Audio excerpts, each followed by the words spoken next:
Hello, everyone, and welcome to this month's NAIFA Live. We're very excited to have you back here again. And as always, we are going to start things off with our good old volunteer out in NAIFA, Tennessee, John D. Richardson, with the Pledge of Allegiance.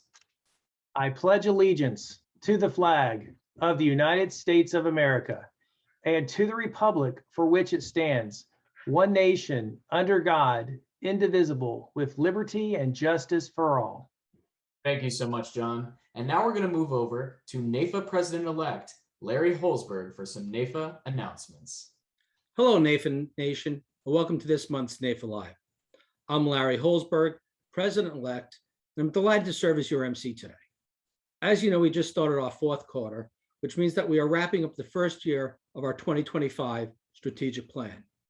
This plan was put together by an amazing cross-functional team of members and industry leaders to ensure that NAIFA is continuing to evolve as an agile, modern association.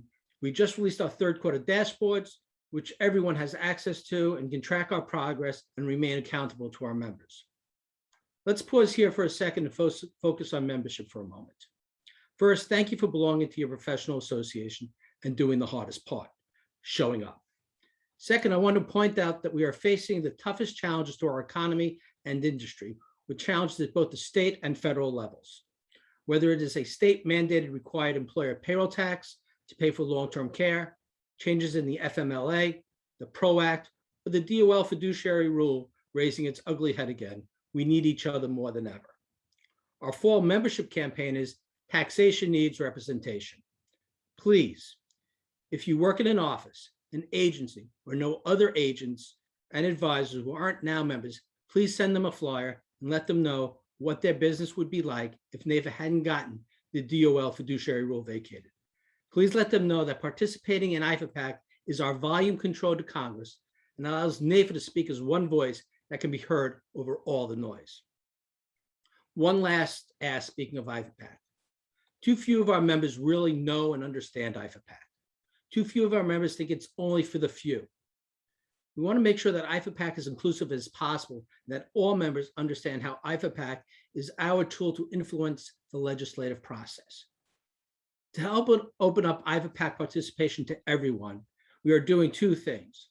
First, our feature article in this fall's Advice Today that will land in the post office box shortly features our guest chef, Marty Mangello, a military veteran and former White House chef turned entrepreneur. Secondly, Chef Marty will join us in Washington, D.C. at our National Leadership Conference in December. Chef Marty is brought to us by IFAPAC and will lead us through an immersive experience for a special luncheon that will be live streamed to the entire membership if you won't be with us in person. This year's National Leadership Conference is going to be a true celebration of our members that lead NAIFA. Aside from leadership education and for those that raise their hands to volunteer, the conference will feature the Belong Awards, recognizing our top members that have won national acclaim. In addition to the annual meeting, the Belong Awards will also be live streamed, so you can participate in cheering on the recipients of the 4 Under 40 Award, the Yacht Leader of the Year, Diversity Champion of the Year, the John Newton Russell Award winner, and the inaugural IFAPAC Award for Lifetime Giving called the Terry Headley Lifetime Defender Award. We hope that you will participate in celebrating our members' leaders who's giving us so much time to their clients, their communities, and to our country.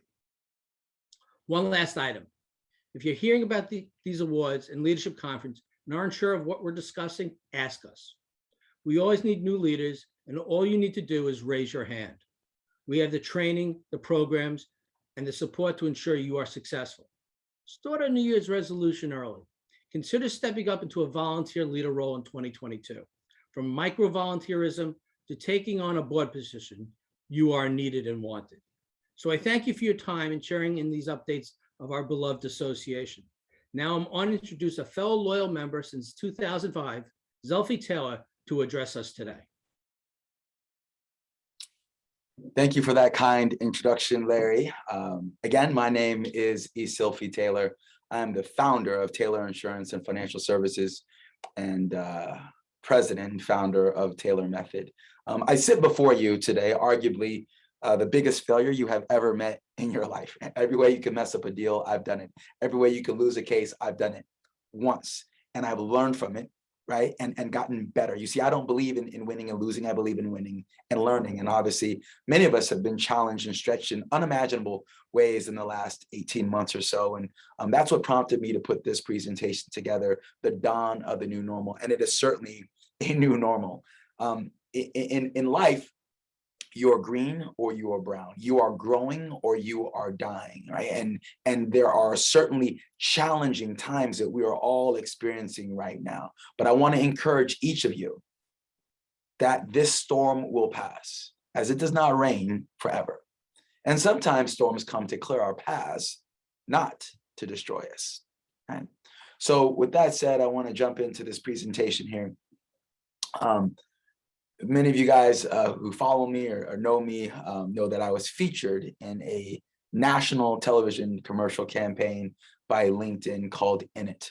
Why do I do what I do? So I'd like to share that with you, give you some more insights on who I am as a father, a business owner, and man in general. Enjoy. When I graduated college, I made a promise to myself that I'd never look back one day at my life and say, what if I'd have tried a little bit harder? What if I'd have taken that chance? What if I'd have opened that door? So my father's from Ghana, West Africa, right? Scholarly guy, PhD, doctor. And when I say, hey, I'm graduating, I think I'm gonna become a financial advisor. And he goes, what is that? And how do you get paid? He thought I was a fool. I thought to myself, I can't explain it, and I can't tell you how it's going to work, but I believe it's going to work. It's all about perception. And even in failure, what can I learn from that? How can I grow from that? Failure to me is just this opportunity to learn and grow and get better. Hey, right. That's a good one. That is a good one. I tell, even my children now, it's not about the outcome, it's not about what you get, it's about putting everything into what you're doing. And if you do that, if you give everything, then that's all I worry about. Sports have always been a big part of my life. The game of basketball in particular, because basketball parallels life, and it's like, don't ever give up. Sports represents hard work, perseverance, learning how to win, learning how to lose, learning how to work with a team, and that paralleled into success in business, because a lot of those traits are very much the same. I believe that relationships are the lifeblood of business, right? It doesn't matter how smart you are, it doesn't matter what company you work for, it doesn't matter what product you're selling. People do not know, like, and trust you, they're not doing business with you. So I just spend all of my time really working to strengthen relationships with people. But as I continue to grow my practice, I found LinkedIn to be a very useful tool. I use LinkedIn for that connectivity and that opportunity to touch people. I would have never met that school teacher in New Jersey. I would have never met that contractor in Dallas, Texas, right? It's that constant connectivity. That's been tremendous for me in life and business. My name is Eszylfie. I am a financial advisor and I own an insurance and financial services practice here in Pasadena, California. The impact and the depth of a relationship, that's what dictates success. I hope you like that commercial. That tugs at the heartstrings a little bit for me, but it really, again, is indicative of who I am. It's our purpose, right? The money that we make, and obviously we're all driven by money and success and the like. That's why we're here to some degree. But it's really our purpose. It's really the value that we bring to our clients that matters. I say this is the one industry where it's okay to be greedy. Because I can't make a dollar. You cannot make a dollar without helping people. And every time we get paid, we've added value. We've helped someone in our respective communities. So fight that good fight and continue to press on.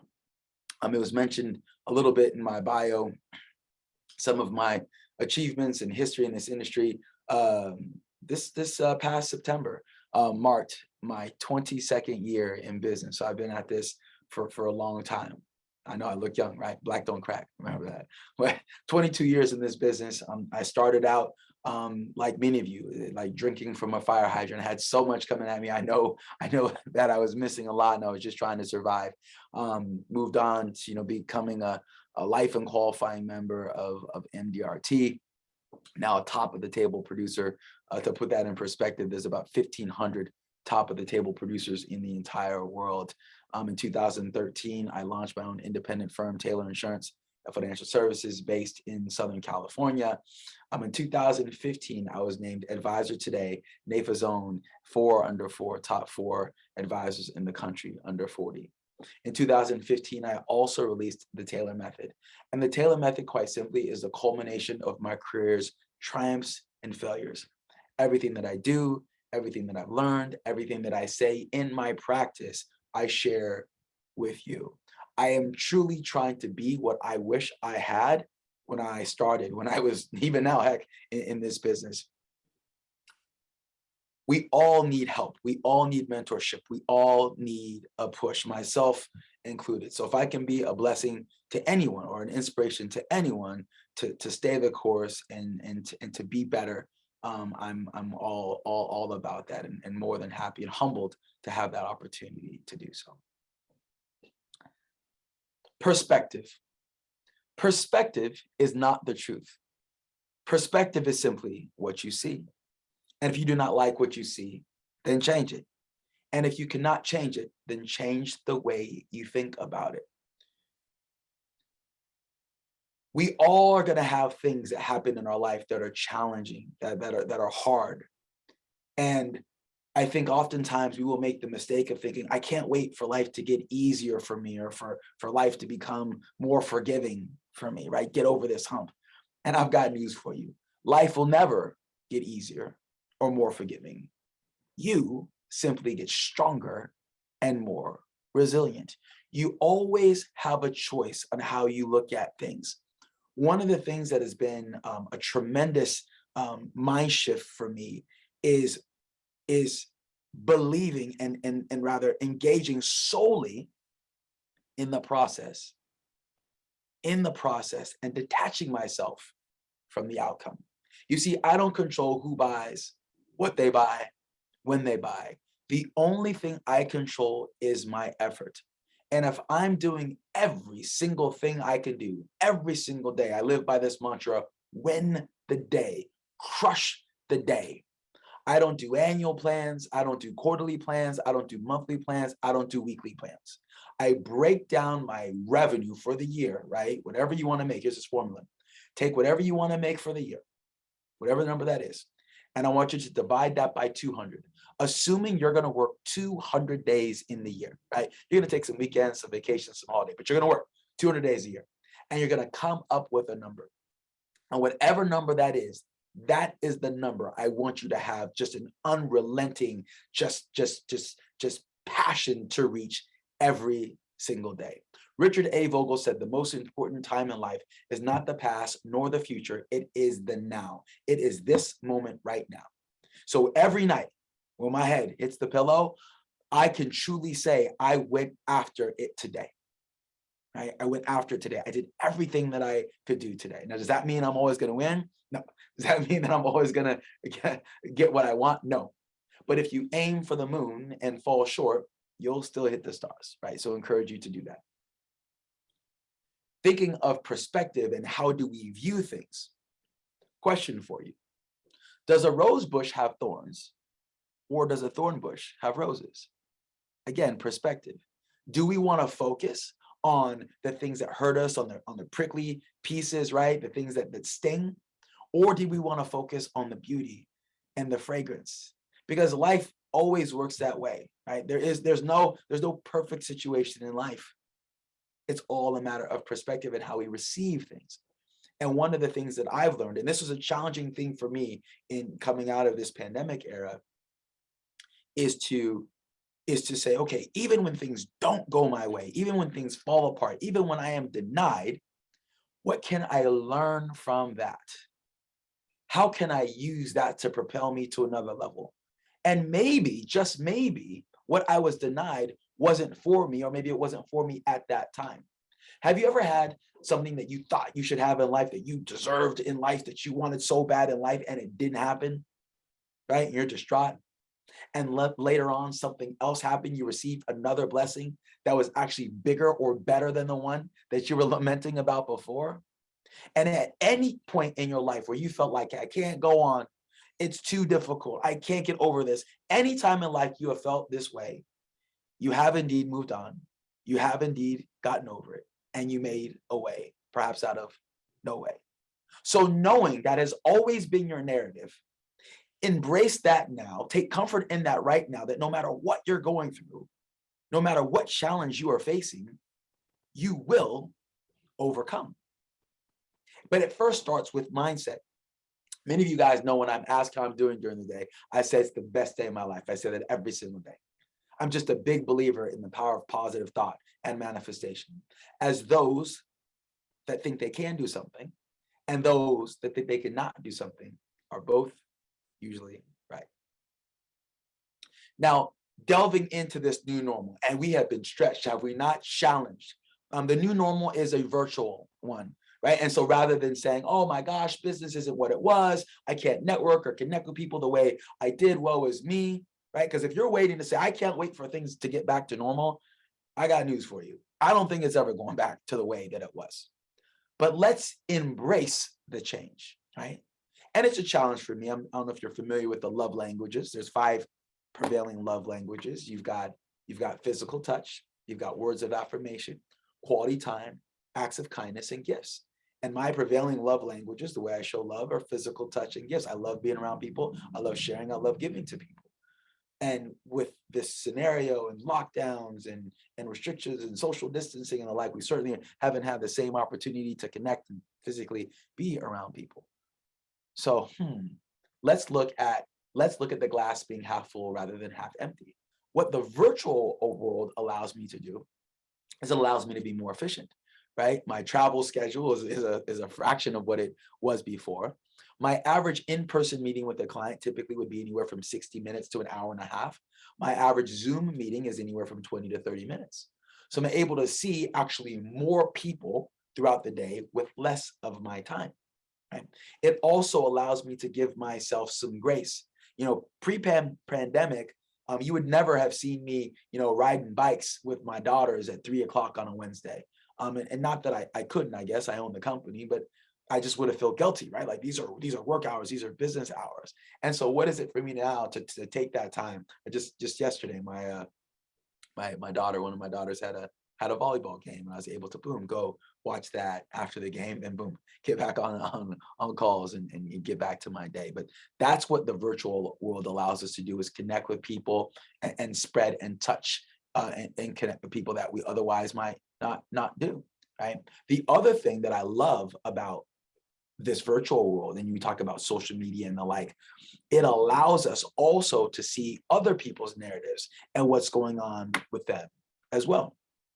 So when you think about it, we have this now medium with email and social media and technology to touch and connect with people. And that is the driving force in this business. That is the driving force for success in this industry. You think about it. We all pretty much have access to the same products. We all pretty much have access to the same market, right? It performs kind of the same for all of us. So if all of our products are relatively the same, and all of us have pretty much access to the same investment options, why then do some advisors do better than others? Right? It really, to me, comes down to process and language. And that's why I developed the Taylor method. But even going back beyond that, you have to understand this. 2 fundamental things I want to delve in, make sure you understand. Number 1, you are going to make as much money as your clients make. If your clients are broke and live paycheck to paycheck, you will be broke and live paycheck to paycheck. If your clients make $100,000 a year, you will make $100,000 a year. If your clients make $1 million a year, you will make $1 million a year. So it's so important, right, to have lots of activity, touch lots of people, understand, right, that you want to prospect up and deal with people that ultimately can make purchase decisions, right? And then you must continue this. This process of connecting and sharing and building is not a short-term play. It is a long-term relationship. And it must be watered. This garden must be watered. It must be nurtured. Right? Because even if you're successful, oh no, Eszylfie, I tried this marketing effort and I got a new client. But you got to remember, every time you get a new client, you just lost your best prospect. So you must continue to replace them. And that's what I love about the efficiencies of social media and technology and the like. And it doesn't have to be these profound things, guys. But Eszylfie, what commentary do I write? Eszylfie, I don't know. It's literally just touching people. I must send the message, the email, the social media post, hey, how's it going? 40, 50 times a day. Right? Because people don't care how much you know until they know how much you care. And one thing, it was a harsh reality that I had to swallow in my practice, and I think about this, right? Every time you call on someone, are you asking them for something? Are you asking them for the meeting? Are you asking them if they've reviewed the documents you sent? Are you asking them to send the paperwork back? Are you asking them for a check? And what I realized with most of my engagements with people, I was asking them for something. Now, if every single time I called you, I asked you for something, I wanted something from you, what would you do? You would stop taking my calls, right? When my little brother calls me, I know it's not to ask me how I'm doing, so he wants something, right? And that's oftentimes, I don't know why my clients ghost me. I don't know why they're not returning my call, because you're constantly asking them for things. And I live by the adage, givers get. So I love the opportunity, and it doesn't have to be, when I say give, it doesn't need to be an expensive gift. Sometimes the gift can be just a kind word or a gesture or card, something you can connect. But social media and technology allows us this ability to spread our wings. You see, all of us are familiar in this industry with this one-to-one connection. We're sitting down with clients one-to-one. Some of us engage in seminars. We're able to sit down and talk to many people. But I love this new era. It's many to many, right? You can share something, you can write something that people can take in their respective networks and share as well. J. Paul Getty was the first recorded billionaire in United States history. He came up with the wealth building principle. Stated simply, I'd rather earn 1% effort from 100 people than 100% of my own, right? There's an article one time that I was reading, Forbes magazine, I believe, and it had like the value of like a 25-year-old investing a certain sum of money, till retirement and then becoming a multimillionaire. It wasn't a lot of money. It was like a couple $100 a month or something, right? So I thought the article was cool. I copy and pasted the link. I put it on LinkedIn. I wrote maybe like a little 1-sentence blurb on like the power of compounding interest is amazing. Sent, right? Within 3 weeks, that post was viewed 54,000 times. And not because 54,000 people actually went to my page, it's because it was shared over 30 times, right? And so that's what I love. That's what I mean, many to many, when things go viral, right? And what is that common thread? What was that the common denominator with all those 54,000 views? It was me, right? It was me. Now again, you can't say, but Eszylfie, I sent a post yesterday, man. Nobody gave me their life savings. Nobody bought insurance for me. Again, it is a long-term relationship. Just the other day, so I have a nonprofit that I established called Future Stars. I do a basketball camp for kids every summer. And so I do a number of fundraising events. I have two big things I do. Typically, I do a charity golf tournament and I do a gala. And the other day I get an email. Just a couple weeks ago, I just did my 15th annual charity golf tournament. I got an email from a guy, and in the subject line, it said, "Greetings, announcing the 10th annual Future Stars golf tournament." So this guy, I haven't talked to him in years. Obviously, it's 5 years ago that he got an email from me inviting him to be my guest at my golf tournament. That he replies to that email and says, "Hey, the insurance policy that I bought several years ago is expiring, right? I need to buy a new one. I'm looking for a few $1,000,000 of coverage, and I don't want any term anymore. I want a permanent policy with cash value that I can use." Right. And then I'm looking at it like, oh, so I emailed the guy back and I just presented to him, an $85,000 annual premium. What am I bringing that back to? My connection to him and what got him to reach back out to me wasn't one where I was asking him for something or to buy something or review his estate plan. I was inviting him as a guest to attend a charity event that I organized. And it was that gift, it was that touch, it was that piece of communication that person found and got back to me. Does that make sense? Now, again, I'm not saying that if you go, man, Eszylfie, I helped somebody yesterday, man, I didn't get $1 million deal. Again, right? It might not come back even from that person. It might be someone who saw how you treated that person that ultimately is your client, or that, you know, can help you. I don't know, but I know this. I know this. Helping people never hurts. A candle loses nothing by lighting another candle. If you have a light and you take a candle that's not lit and you put them together, that candle doesn't go away, right? It doesn't go out. Moreover, what happens actually when those two ends meet? Momentarily, the flame actually gets bigger. And I get it. There's a lot of stuff to endure. There's a lot of challenges out there. And it's easy to want to give in. It's easy to want to quit. But I implore you, if you get tired, take a break. Don't quit. If you quit, it will become a habit. I remember sitting in my house, right? My girls are out of school. They're running around, making a mess, trying to figure out this Zoom school and stuff. I'm racking my brain. I'm used to go. I'm stuck at home. And I thought to myself, man, I don't know, man. I can't get through this. I can't do this. It's too crazy. And then it occurred to me, that was the first day of the shutdown, right? And so what happens? We grow, we evolve, we get out of it. A butterfly and a caterpillar are at lunch. And the caterpillar remarks to the butterfly, man, have you changed? And the butterfly says in response, yeah, we're supposed to, right? We're supposed to change. We're supposed to grow. In life, you're green or you're brown, you're growing or you are dying. And the challenging thing, and sometimes we can be broken. I have been broken, right? But what happens in our bodies if you break a bone? What happens in that place where that bone is mended? Comes back stronger. Now, we sit on the precipice of a tremendous opportunity. This pandemic has shaken the globe and gotten a lot of people to wake up. And we cannot let this opportunity pass. We can't let this moment go to waste. There's an article Forbes put out, consumers panic shopping for life insurance in the face of the coronavirus.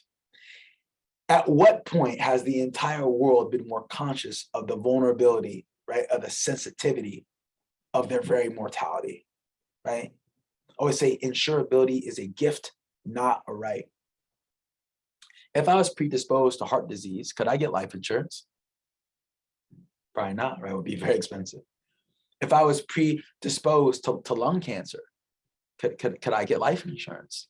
Probably not, right? Or it'd be very expensive. We are all predisposed to COVID-19. Yet underwriting guidelines haven't really changed that much in the last 18 months, right? And it's still something we all can get. But I've got news for you, ladies and gentlemen. None of us are getting out of here alive. It is not a matter of if, it is simply a matter of when. Look at it this way. Consider all the money people spend on all these forms of insurance: car insurance, homeowners insurance, workman's comp, right? Disability, all these other forms of insurance that people may or may not use. We don't know, right? But doesn't it make sense to buy the one form of insurance you are guaranteed to use? Permanent life insurance has a 100% utilization rate. I guarantee you, you're going to take out tax-free money one day or die for sure, right? So let's take this opportunity to get in front of, or get back in front of people maybe that didn't buy, right? That it's now or never, right? It's now or never. The one thing, and I'll go through this, it's a common thread in planning, is waiting, delaying doesn't serve anyone. You never get a better deal by waiting, right? It's true in insurance and it's true in investments, and I'll share some of that mentality with you, right? Let's look at the opportunity, look at the stats. A large number of US adults, nearly 40%, have no life insurance at all. 85% of consumers agree that people do need life insurance, yet again, nearly 40% do not have it. 40% of Americans who do not have life, or 40% rather, of Americans who do have life insurance coverage don't think they have enough. I think that's more like 99%. I think 99% of people out there are underinsured.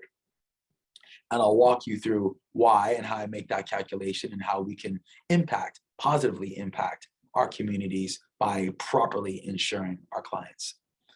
There's a $15.3 trillion unmet life insurance need in our country. 15.3 trillion. And I'm doing my damn disguise to write as much as I can, but I need help. I'm tired. Right. So the first thing I draw the line in the sand in life insurance sales into one or two categories. You've got a need-based sale and a greed-based sale.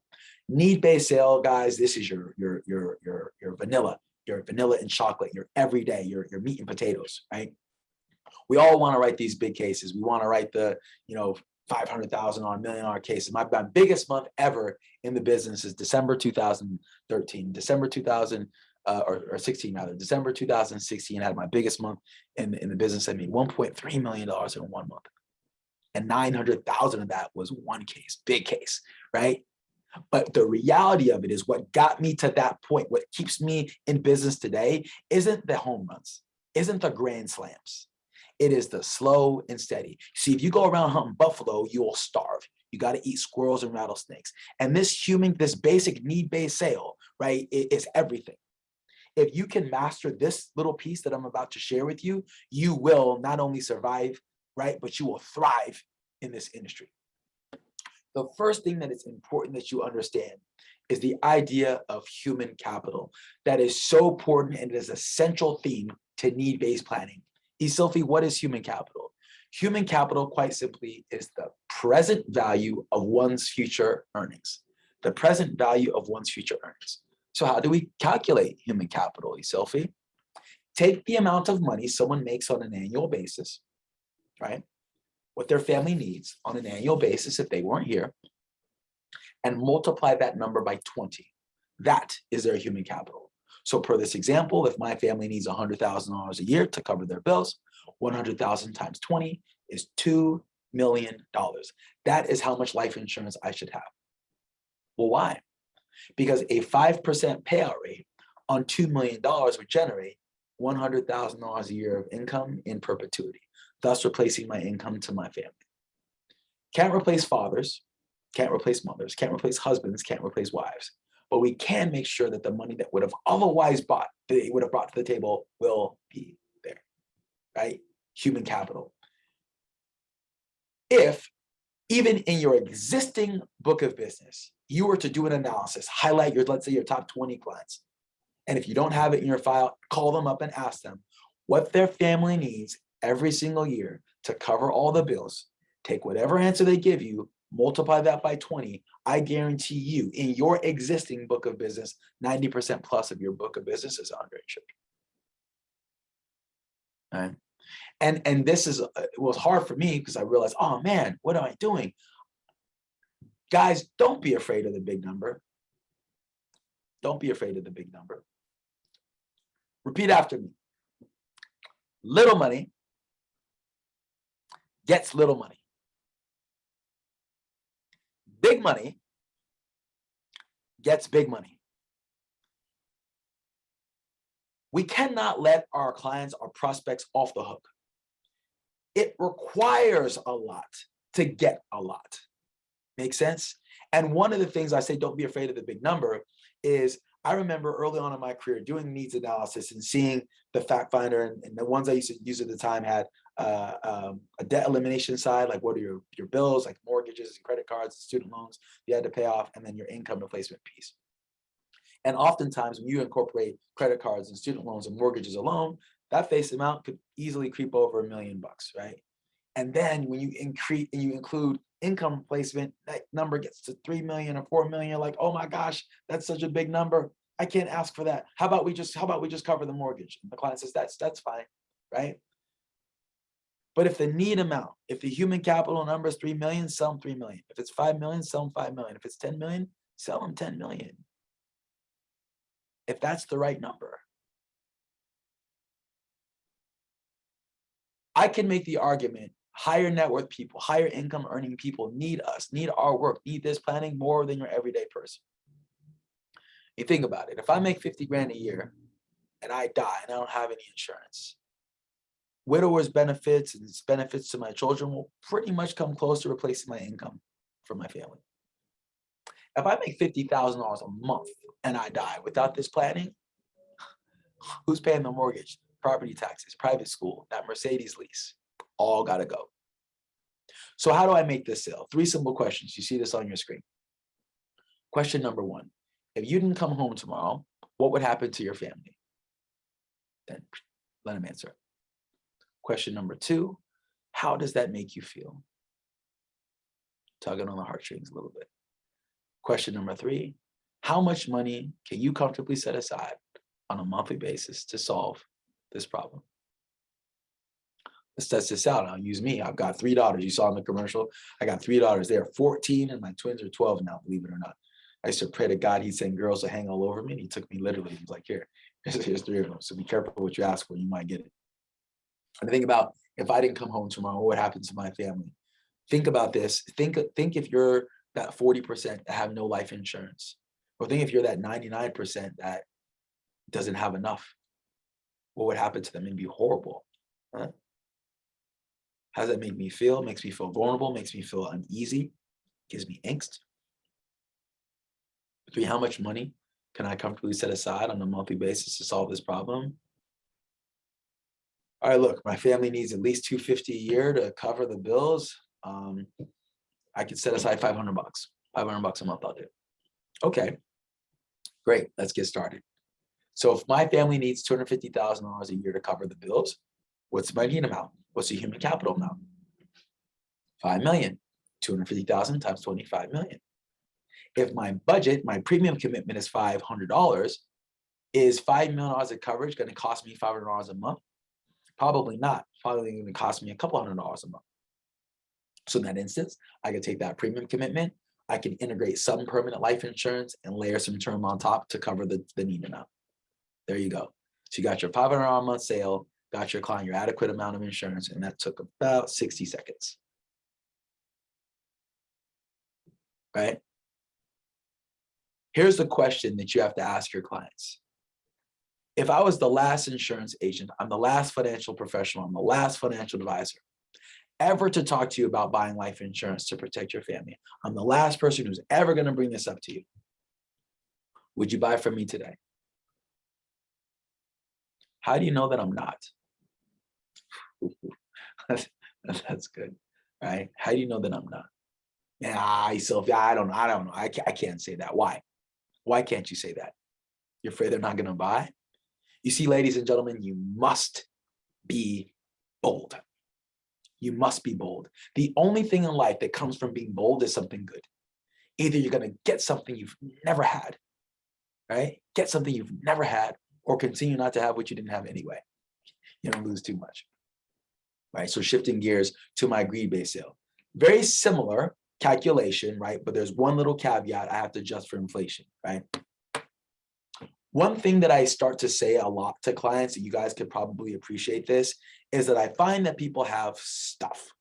Oh no, I've got insurance, Eszylfie. Or no, I've got a brokerage account. I've got a 401k at work. Or I own some real estate. I find that people have stuff, and they mistakenly go, because I have stuff, I'm good. But what I've started to tell people is you have stuff, but you have no plan. You have no plan. And if you aim at nothing, you will hit it with amazing accuracy. So our job isn't to sell people stuff.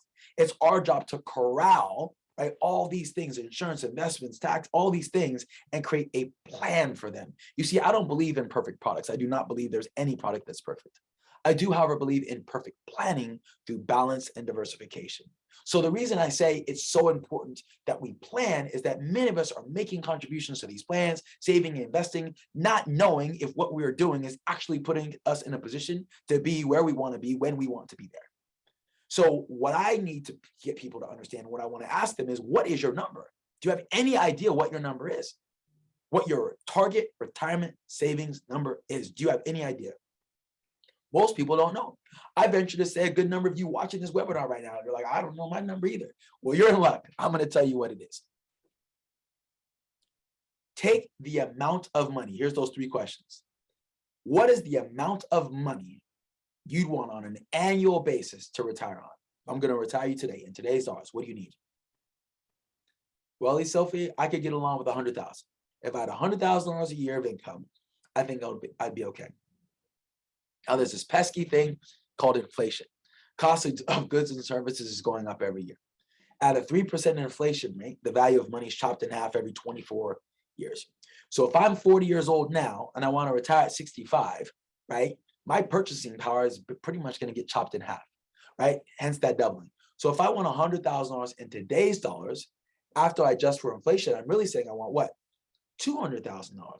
So if I want $200,000 a year in retirement after inflation, what does that pot, what does that bucket need to be? Multiply that by 20, then you get to your 4 million. So what someone wants in today's dollars, adjusted for inflation, multiplied by 20, that is your target retirement savings number. Most people, 99% of people, have no idea what that is, right? And when you know better, then you can do better. When I know, okay, that's my number, I don't think that $500 a month into my 401k is going to get me to 4 million bucks. Uh-oh, Eszylfie, should I be planning? Should I be doing more? Should I save more? Yes. I don't tell people to do anything. I'm not trying to sell people anything. If the only tool in your tool belt is a hammer, then everything looks like a nail. So I don't sell hammers. I don't sell nails. I sell the hole in the wall. I sell the fact that you've got a hole in the wall. And if you don't use these things to fix that hole, you're going to have major problems. Make sense? So don't focus on insurance or annuities or mutual funds or stocks. Focus on their deficiency. Focus on the problem. Problem in the insurance side. You don't come home tomorrow, that's a problem. Problem in retirement. Do you want to work until you die? Right? No, those are problems. And the longer we wait to address those problems, the more expensive they will be and less effective the solutions will be. So if I wait, I have to pay more and get less. Yep. So bringing this back to life insurance, my agreed-based sale.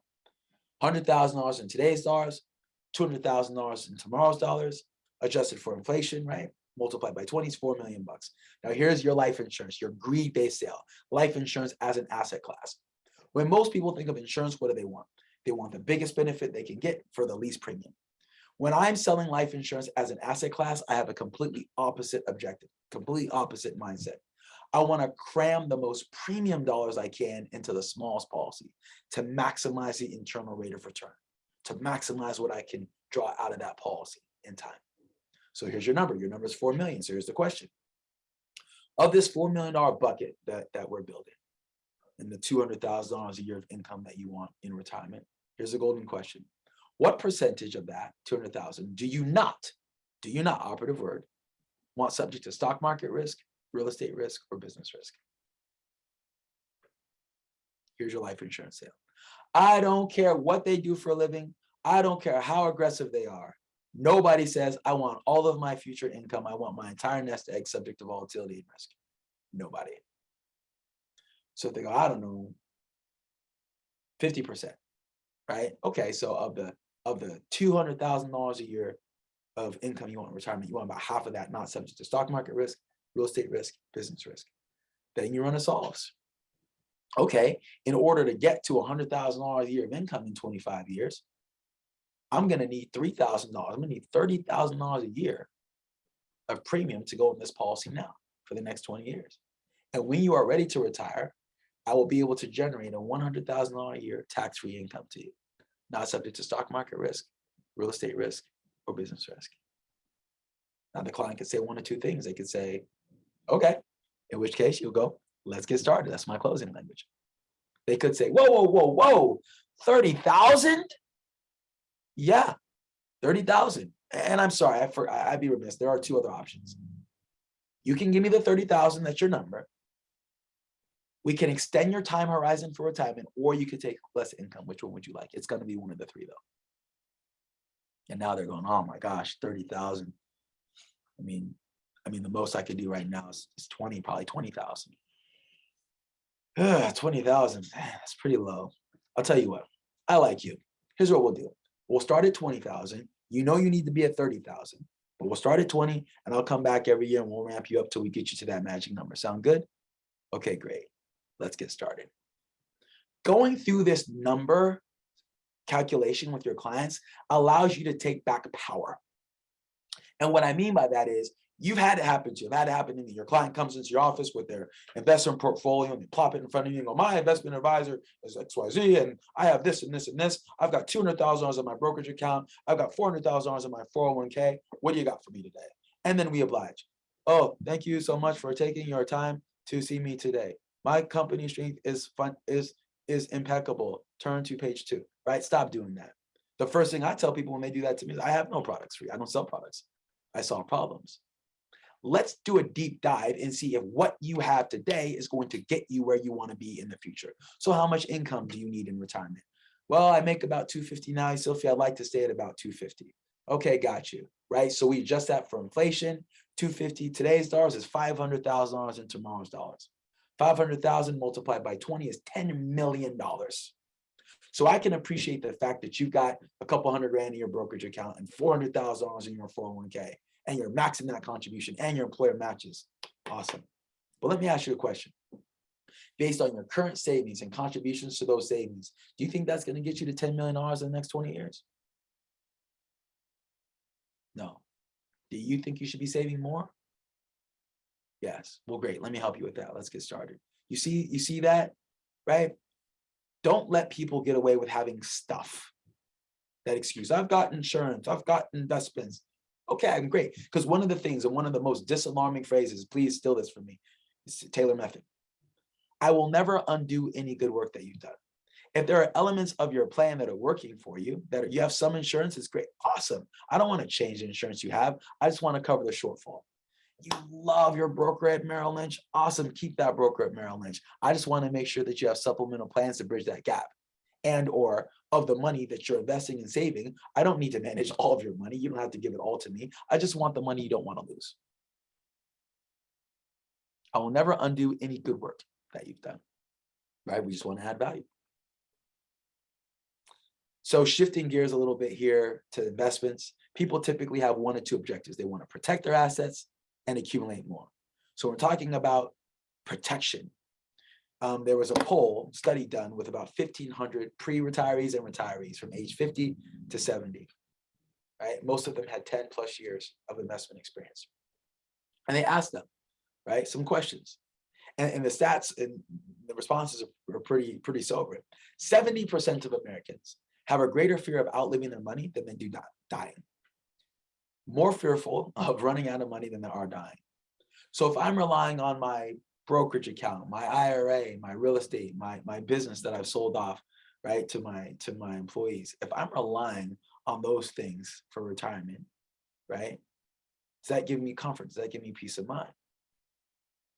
We, ladies and gentlemen, are uniquely positioned to offer guarantees of principal and to offer guaranteed lifetime income. And what I tell people, if you follow my investment philosophies, you may very well not enjoy the highest of all highs. I concede that. But you will not experience the lowest of the lows. So here's the question, and please, I'm giving you another note to take away from me. Ask your clients, as it relates to your retirement plan and the things that we're doing, do you want a predictable outcome or a probable one? And most people want some layer of predictability. Wall Street Journal had an article several years ago and it said the happiest people in retirement have good friends, good neighbors, and fixed guaranteed lifetime income. Right? Can't gloss over that. People need it. We offer it. The bankers don't have that. Wirehouses don't have that. These same retirees were polled and they asked them, of your retirement savings, of your investment portfolio, what is the acceptable percentage of loss you're willing to take with your retirement savings? And the number one answer given, 55% of respondents said 0. I mean, if I must lose something, then 0% is the amount that I'm willing to give up. Yet when we look at what people are doing, their action plans more times than not contradict their declared objectives, meaning what they're doing versus what they say the risk they want to take don't match. So again, it's not that my products are better than, or I need do nothing more than point out the obvious. You said you don't want to lose any money. You said that you want a guaranteed income stream. Yet all of your money is in equities. And not that any of those equities are bad, right? But if the stock market drops, you are assuming all of the risk. Let's give that risk to the insurance company. Let's give them the risk of of guaranteeing your principal. Let's give them the risk of giving you guaranteed lifetime income. And the reason that the insurance company can do it and we generally cannot is the insurance company has one major thing at their, well, a couple things, right? Without the, forgive the billions of dollars that they have, but the insurance companies have risk pooling as their advantage. Meaning, if they've got 1 million insureds and billions of dollars under management or in their reserves, they can spread that risk, right? Because they might have the one person that retires and dies a year later. They might have the person that retires and lives for 35 years that they've got to pay out, right? But they have risk pooling to shift that risk, right, and mitigate that risk. You and I as individuals, our clients don't have that luxury. We cannot be wrong in retirement. If we run out of money, that's it. There are no loans in retirement. There are no do-overs. There are no mulligans. One thing that is also very important that we have to look at is looking at the sequence of returns, because they can have a devastating effect. Sequence of returns. What does this mean? $100,000 or $1 million rather original investment, right? The question is sustainable withdrawal rate, and that's debatable, right? But common consensus, most people think, sustainable withdrawal rate, 4% is pretty safe, right? I should be able to take 4% of my investment portfolio pretty comfortably, right? When you look at it, stock market always does 8, 10, 15, 20, right? So if I'm only taking 4%, good. So let's look at this scenario. I've got $1 million, right? I'm going to take this 4% withdrawal rate, but I'm going to get hit with a 25% market correction first year of retirement. So my balance goes from 1 million to 710 year one. What do you do? Right? Some of you go, man, sell, get me out of here. I don't want to take those types of losses anymore. And you could do that, and you'll most certainly run out of money. Or you stay the course, right? Your investment advisor said, right, we're in this for the long term. But the one challenging thing, this is one thing I want to impart to you when you have clients that are relying on their equity portfolio alone for income in retirement. What got you here might not get you there. The measures you took to accumulate the money may very well not and should actually not be the same measures you take for your income. And here's why. If there's a market correction, take 2008, because clients will tell me that Eszylfie, 2008, when the stock market dropped, it came back. Even most recently, this last March, stock market dropped, it came back. Eszylfie, can't I just rely on the market? Here's the problem. In 2008, you didn't need the money. You weren't retired. In March 2020, you didn't need the money. You weren't retired. So when you watched your 401k become a 201k overnight, you didn't sell your position. Moreover, because you were working, you were dollar cost averaging, you were buying new shares on sale, and then the markets came back. This time around, right? Think about this. If I've got $1 million and there's a 50% market correction, my $1 million goes to 500,000. Now naturally we go, dang, if the market went down 50%, man, I got to get a 50% return to get back to even. No, if the market goes down 50%, you got to get 100% return to get back to even. Think about it. If I have $1 million and I lose half of it, that's 500. If I get a 50% return on 500,000, the very next year, that's 250 of interest. I'm still down $250,000. So let's look at the impact of this. In the first year of retirement, if you experience this outcome, you took that 4% sustainable withdrawal rate, that's the number, right? And experienced a 25% market correction, there's only a 41% chance that you would not run out of money. I think about days of old when I used to travel and be with you guys in person. And some of my more favorable memories are going to DC and seeing you guys in DC. So I imagine I'm sitting at the tarmac on a plane here at LAX, and I'm flying to Dulles Airport, right, to go to DC.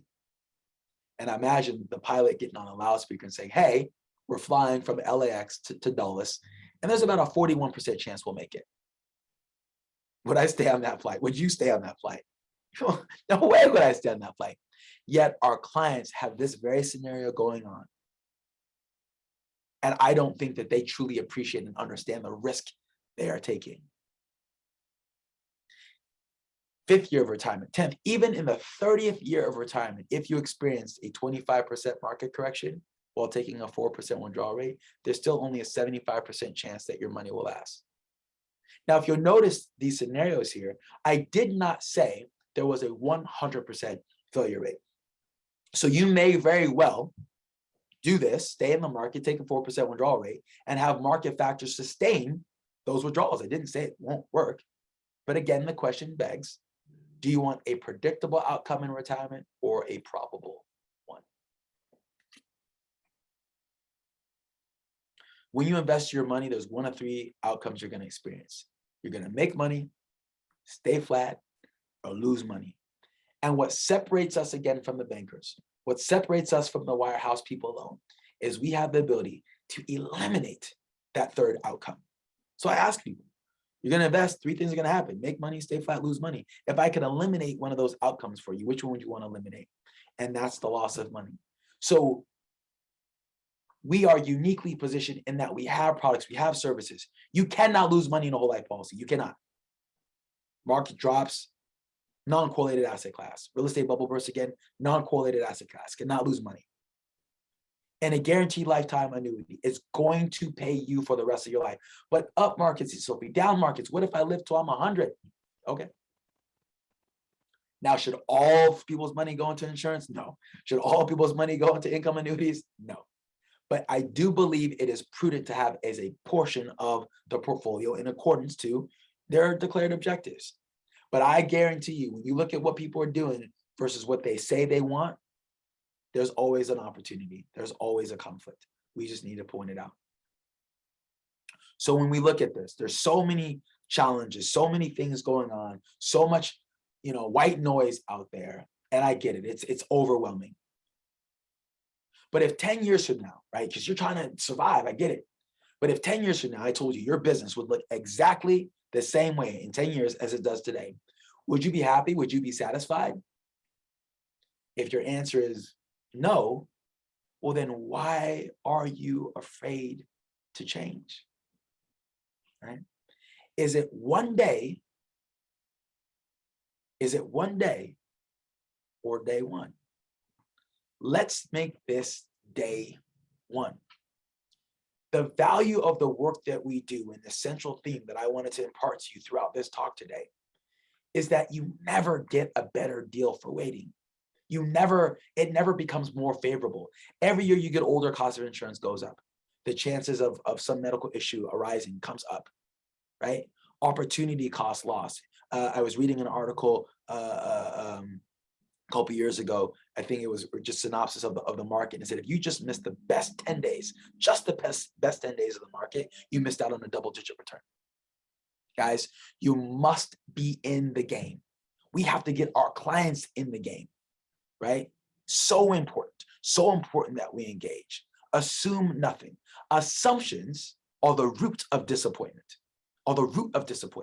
Assume nothing. Talk to everyone, shake all the hands, kiss all the babies, do the work.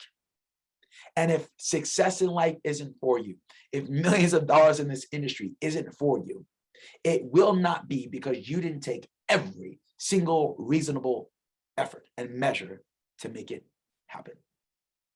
So one of the things that I have that I offer up for these talks, and obviously you can follow me on a number of platforms, from Instagram to Twitter, Facebook, LinkedIn, and the like, at Taylor Method or at Eszylfie Taylor, is I have a new bootcamp series that I just launched, and I'll share that with you here in greater detail. But I do have a special promo code for anyone who's watching this webinar to engage the Taylor Method.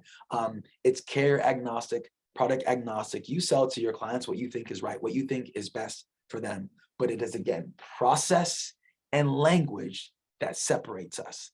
And if I have anything to do, if I have anything to say about it, I'm going to make sure that every single, my peers, you, all the men and women that valiantly go out there and work in this industry, because I get it is not easy, are armed with the ammunition to be able to serve their communities in the most effective manner. So I'm gonna pause here. I know I've thrown a lot at you, to take any questions that you guys might have for me, and whether it be about something that I presented in this session, about my Taylor Method, or anything in my practice.